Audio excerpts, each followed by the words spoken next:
Hi guys, welcome to coding giant. मेरा नाम है संस्कार और आप देख रहे हैं कोडिंग जायंट। सो गाइस, आज के इस वीडियो में मैं डिस्कस करने वाला हूँ front end versus back and development. मैं आपको कंप्लीट रोड मैप दूंगा front end versus back and development का, कि फ्रंट एंड डेवलपमेंट क्या होता है, बैक एंड डेवलपमेंट क्या होता है। उसको अगर आपको सीखना है तो आपको कैसे सीखना है इसके बारे में बताऊंगा। एंड आपको स्क्रैच से बताऊंगा कि इसमें सैलरी कितनी मिल सकती है आपको, एंड फ्यूचर स्कोप क्या है front end back and development का। सब कुछ मैं आज के इस वीडियो में क्लियर करने वाला हूँ, एंड आपका सारा डाउट क्लियर हो जाएगा regarding front end back and development. So guys, चलिए हम इस वीडियो को स्टार्ट करते हैं। पहले समझते हैं कि front end and back and development होता क्या है।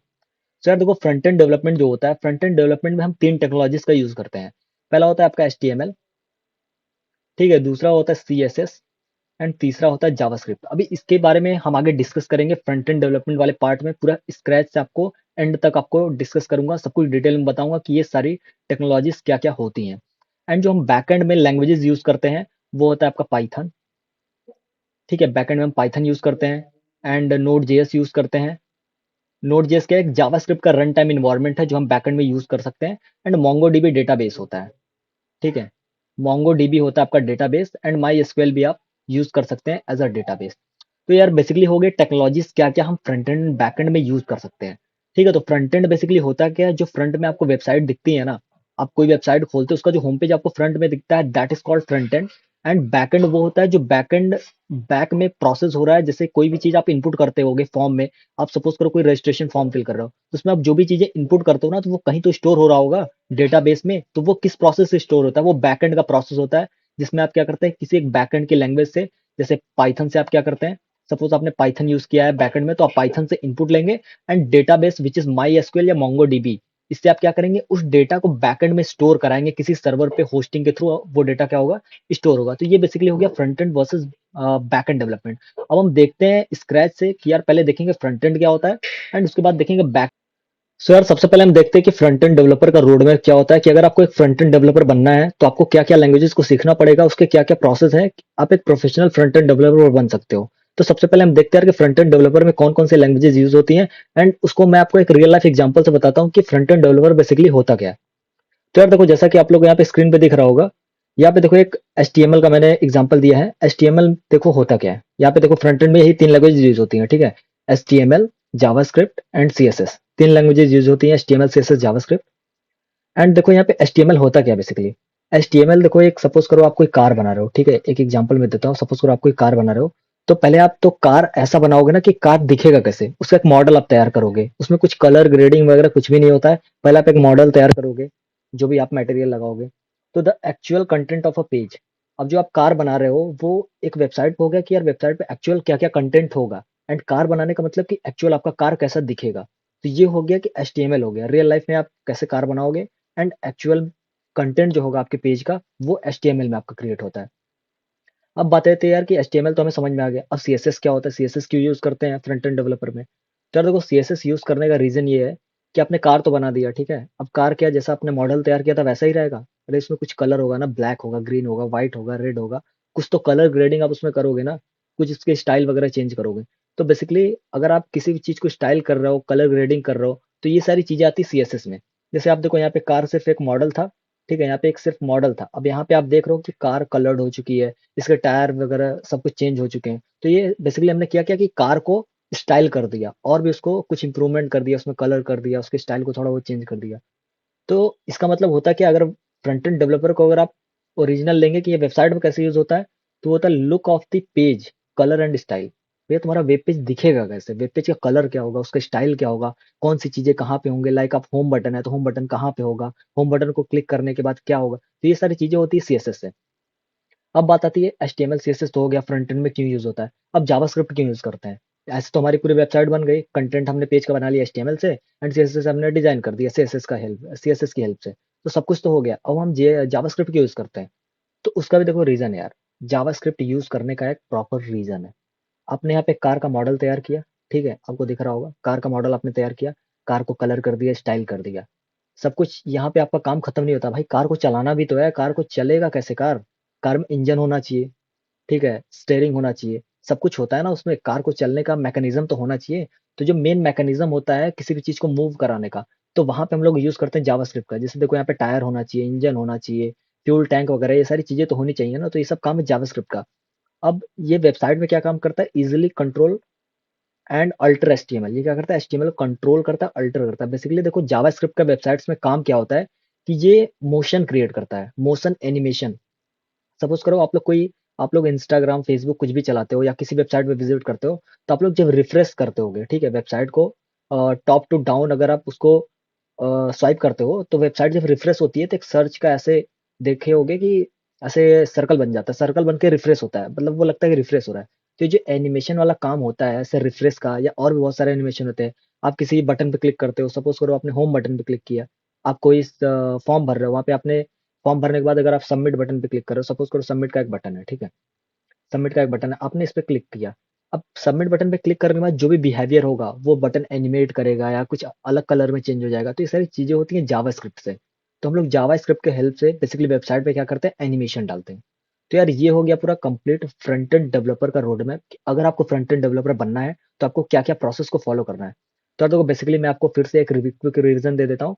आपको अगर फ्रंट एंड डेवलपर बनना है तो आपको एच, ठीक है, CSS एंड जावास्क्रिप्ट, ये 3 लैंग्वेजेस आपको आनी चाहिए। HTML तो यार एकदम बेसिक है। HTML अगर आप सीखना चाहो तो 1 हफ्ते में सीख सकते हो, ठीक है? 7 डेज़ में सीख सकते हो। अगर CSS आपको एडवांस नहीं सीखना है, मतलब इंटरमीडिएट लेवल तक सीखना है, तो आप 1 महीने में CSS भी सीख सकते हो, ठीक है?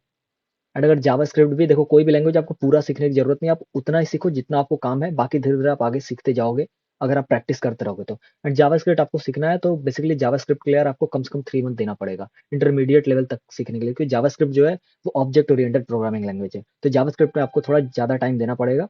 उसमें फंक्शन वगैरह बहुत सारे होते हैं, तो जावास्क्रिप्ट में आपको थोड़ा टाइम देना पड़ेगा।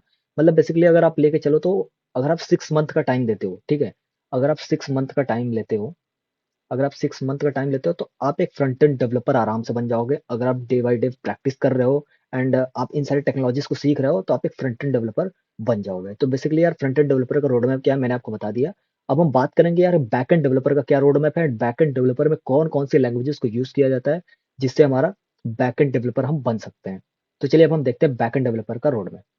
सो गाइस अब हम देखते हैं यार कि बैकएंड डेवलपर का रोड मैप क्या होता है, बैकएंड डेवलपर का काम क्या होता है। अगर आप किसी बैकएंड डेवलपर के जॉब रोल के लिए जाते हो तो बैकएंड डेवलपर बेसिकली करते क्या, उसके बारे में मैं बताऊंगा, और क्या क्या लैंग्वेजेस आपको सीखना है कि आप एक प्रोफेशनल बैकएंड डेवलपर बन सकते हो। तो यार मैं एक एग्जांपल से आपको समझाऊंगा कि बैकएंड डेवलपर बेसिकली होता क्या है, उसके बाद मैं आपको बताऊंगा कि प्रोग्रामिंग लैंग्वेजेस क्या क्या आपको सीखनी है जिससे आप एक बैकएंड डेवलपर बन सकते हो। तो यार देखो बैकएंड डेवलपर में बेसिकली जो यूज होने वाली लैंग्वेजेस है वो है तुम्हारी पाइथन यूज होती है एंड नोड जेएस, ठीक है, पाइथन, पाइथन यूज होता है एंड नोड जेएस यूज होता है। अब देखो यार नोड जेएस बेसिकली कोई एक प्रोग्रामिंग लैंग्वेज नहीं है। नोड जेएस एक जावास्क्रिप्ट का रन टाइम इन्वायरमेंट है। नोड जेएस क्या है, जावास्क्रिप्ट का रन टाइम इन्वायरमेंट है। अब रन टाइम इन्वायरमेंट का मतलब कि आप जावास्क्रिप्ट की हेल्प से बैकएंड को बनाते हो। अगर आपने जावास्क्रिप्ट फ्रंट एंड में सीखा होगा, फ्रंट एंड डेवलपर के रोड मैप मैंने आपको बताया कि जावास्क्रिप्ट क्यों इंपॉर्टेंट है। तो अगर आपने जावास्क्रिप्ट सीखा है तो आप जावास्क्रिप्ट को बैकएंड में भी यूज कर सकते हो with the help of node JS, क्योंकि नोड जेएस का रन टाइम इन्वायरमेंट है। एंड अगर आपको बैकएंड अच्छा करना है, आपको अच्छे से सीखना है बैकएंड डेवलपमेंट, तो मैं कहूंगा कि आप पाइथन सीखो। पाइथन बेसिकली, पाइथन का वो आप कैसे बैकएंड यूज कर सकते हो, पाइथन को यूज करने के लिए बैकएंड होता है जैंगो। जैंगो बेसिकली एक फ्रेमवर्क है पाइथन का जिसको आप बैकएंड भी यूज करके पाइथन में प्रोग्रामिंग कर सकते हो बैकएंड की। अब यार देखो बैकएंड में हमें प्रोग्रामिंग करनी क्यों है, पहले ये समझते हैं। तो सपोज करो आप कोई एडमिशन फॉर्म फिल कर रहे हो, ठीक है,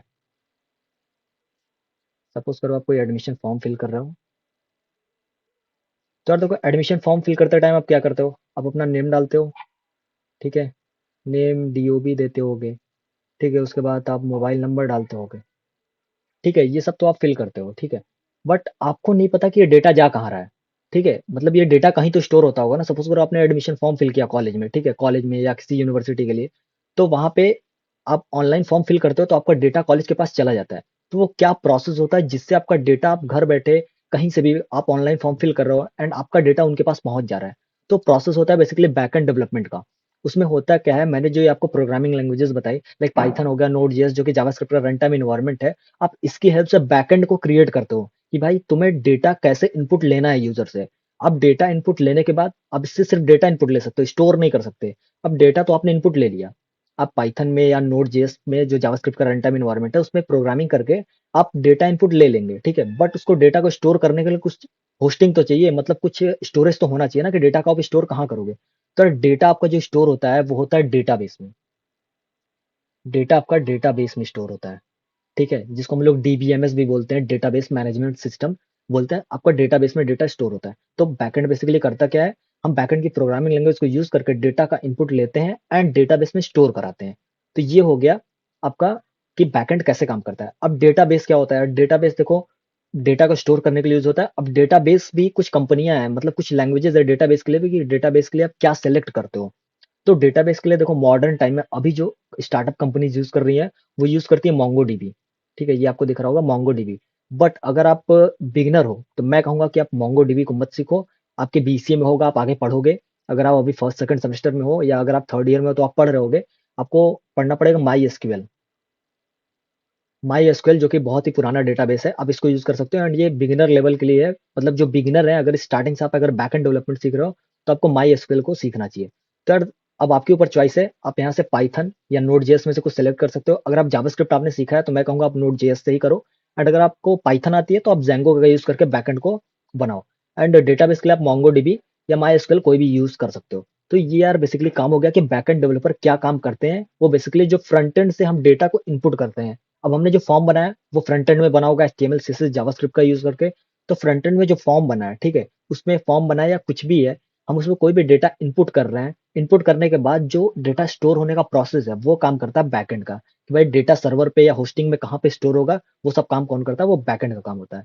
सर बेसिकली मैंने आपको सब कुछ बता दिया कि यार फ्रंट एंड वर्सेस बैकएंड में क्या डिफरेंस होता है, दोनों के क्या क्या रोड मैप है। अगर आपको फ्रंट एंड या बैकएंड डेवलपर बनना है तो क्या उसका रोड मैप है, क्या प्रोसेस है, क्या क्या प्रोग्रामिंग लैंग्वेजेस को आपको सीखना है जिससे आप एक फ्रंट एंड और बैक एंड डेवलपर बन सकते हो। सो गाइस, अगर आपको ये वीडियो अच्छा लगा ना तो प्लीज इस वीडियो को लाइक करिए, शेयर करिए, कमेंट करिए। और अगर आपने अभी तक मेरे चैनल को सब्सक्राइब नहीं किया ना तो प्लीज मेरे चैनल को सब्सक्राइब करिए, क्योंकि हम ऐसे इस चैनल पे वीडियोस अपलोड करते रहते हैं। Thank you, thanks for watching.